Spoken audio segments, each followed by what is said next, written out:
चलो hello bye hello भाई hello guys சொன்னா நம்ப மாட்டீங்க, இதுக்கப்புறம் நம்மளுடைய 1-on-1 legend Raistar bro free fire game விளையாட போறது கிடையாது. என்ன ப்ரோ சொல்ற அப்படின்னு கேட்டீங்கன்னா, ஆமா நிஜமா கைஸ், இதுக்கப்புறம் நம்மளுடைய ரைஸ்டார் ப்ரோ மட்டும் கிடையாது, அவரு கூட சேர்த்து கியான் பாயுமே இந்த கேமை பிளே பண்ண போறது கிடையாது.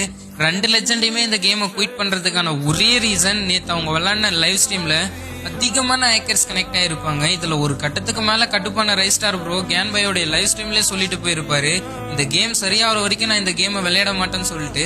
அது மட்டும் இல்லாம அவருடைய அபிஷியல் சேனல்லே அவர் ஒரு வீடியோ போட்டிருக்காரு. சோ அதுல டீட்டெயிலா அவர் எக்ஸ்பிளைன் பண்ணிருக்காரு எதுக்காக இந்த கேமை குயிட் பண்ணிட்டு போறேன்னு சொல்லிட்டு. அதுல மெயினான ஒரு ரீசன் என்னன்னு பாத்தீங்கன்னா, பேனல் செல்லர்ஸ், ஹேக்கர்ஸ், இவங்களால மட்டும்தான் இவர் இந்த கேமை குயிட் பண்றாரு. கரீனா நினைச்சா இவங்களெல்லாம் ஒரே நாள்ல தூக்கலாம், ஆனா இவங்கெல்லாம் தூக்க மாட்டானுவ. சோ நெக்ஸ்ட் 2 டேஸ்ல என்ன ஈவெண்ட்ஸ் கொண்டு வரலாம் அதுல மட்டும் தான் இவங்க எல்லாம் போக்கஸ் பண்ணுவாங்களே தவிர கேம்ல நடக்கிற இந்த மாதிரி விஷயத்தெல்லாம் இவங்க போக்கஸ் பண்றதே கிடையாது. சோ இதே மாதிரி போயிட்டு இருந்துச்சுன்னா இந்த கேம் இன்னைக்கு இல்ல நாளைக்கு கண்டிப்பா ஒரு நாள் முடிவுக்கு வரும்.